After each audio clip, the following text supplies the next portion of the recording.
other. They often were at war. They didn't like each other much. In Moab, they adjust. Naomi's sons marry two Moabite women named Orpah and Ruth. And then her husband and both of her sons die. So there's more loss for Naomi then, a lot of loss for this woman. It leaves her and her daughter-in-laws with few economic options, since so much of support depended on men. And so she has to decide, well, what am I going to do now? And she thinks strategically that the best thing to do is to go back home to Israel to see if any of her family remains who might be able to take care of her. She urges Orpah and Ruth to go back to the places they come from, the homes where they grew up, while she goes back to Bethlehem. Orpah resists a little bit, but says, okay, this makes sense. She goes back to her home. But Ruth refuses.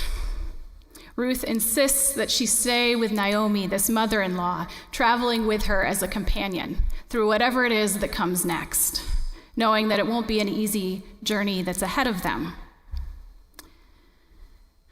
So she pledges her devotion to Naomi, who again is an Israelite, not a Moabite like Ruth. They're people who weren't expected to be family this way. And Ruth is willing to leave the home she's known in Moab to join with Naomi, saying to her, don't urge me to leave you or turn back from you. Where you go, I will go. And where you stay, I will stay. Your people will be my people, and your God, my God. Where you die, I will die, and there I will be buried. These are kind of famous words. Ruth's story, we often know through these words. They're cherished and known because they express so much of her faithfulness and her devotion, her loyalty, her courage. Ruth's story is beautiful on its own.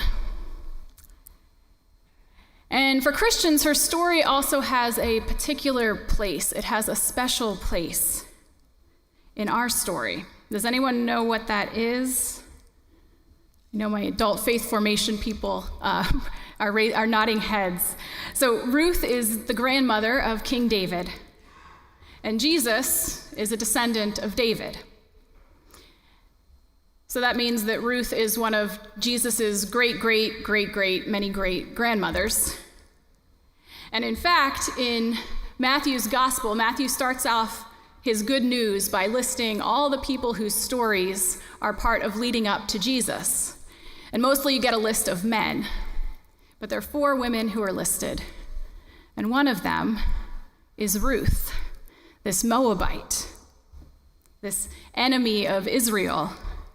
God includes her name in the story that leads to salvation, the story that leads to Jesus, to God enfleshed in the world, showing us God's face and who God is.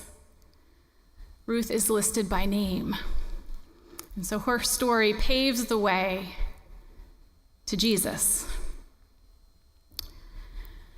So why would that be? What is God wanting us to know by including Ruth's name on this list? I would say it's that the people in God's family are not always the people we expect. That God's family is so much wider and bigger than human distinctions. That God brings people together to create home, that it's together that Ruth and Naomi, as unlikely a pair as they might be, together home comes up between them. Of course, it's not always perfect. It's a hard journey that they make back to Bethlehem, a hard journey once they get to Bethlehem even, as 2 widows. And yet they care for each other with a wholeheartedness that allows them to become family.